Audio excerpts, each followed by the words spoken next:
আসসালামু আলাইকুম। আশা করি সকলেই ভালো আছেন। আজকে যে বিষয়ে আলোচনা করব সেটি হলো লেদা পোকা এবং সাদামাছি কিভাবে দমন করা যায় সেই বিষয়ে। আমরা এই জমিতে যে কীটনাশকগুলি ব্যবহার করেছি সেটাই আজকে আপনাদেরকে দেখাবো।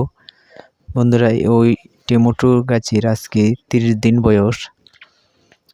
আমরা লেদা পোকা এবং সাদামাছির ওষুধ 2 বার ব্যবহার করেছি 15 দিন পর পর।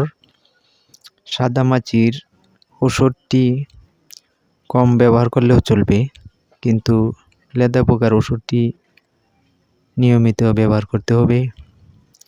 কারণ লেদা পোকা টমেটো ছিদ্র করে ফেলে, নরম পাতা এবং ডগা খেয়ে ফেলে। এটা হচ্ছে লেদা পোকার ওষুধ নাম্বার 1।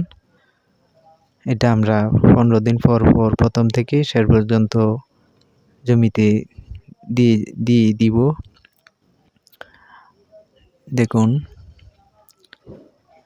জমিগুলা কত সুন্দর, গাছগুলা কত সুন্দর।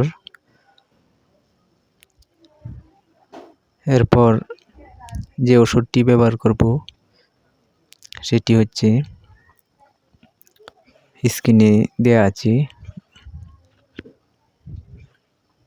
2টা ওষুধ আমরা একসাথে 2 বার ব্যবহার করেছি। এটা হচ্ছে সাদামাছির জন্য, এটা 2 বার স্প্রে করেছি,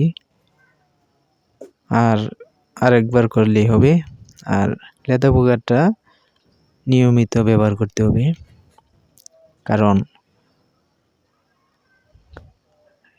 টমেটো ছিদ্র করে ফেলবে। বন্ধুরা, ভিডিওটি যদি ভালো লাগে অবশ্যই চ্যানেলটি সাবস্ক্রাইব করবেন, লাইক কমেন্ট করে জানাবেন। ধন্যবাদ।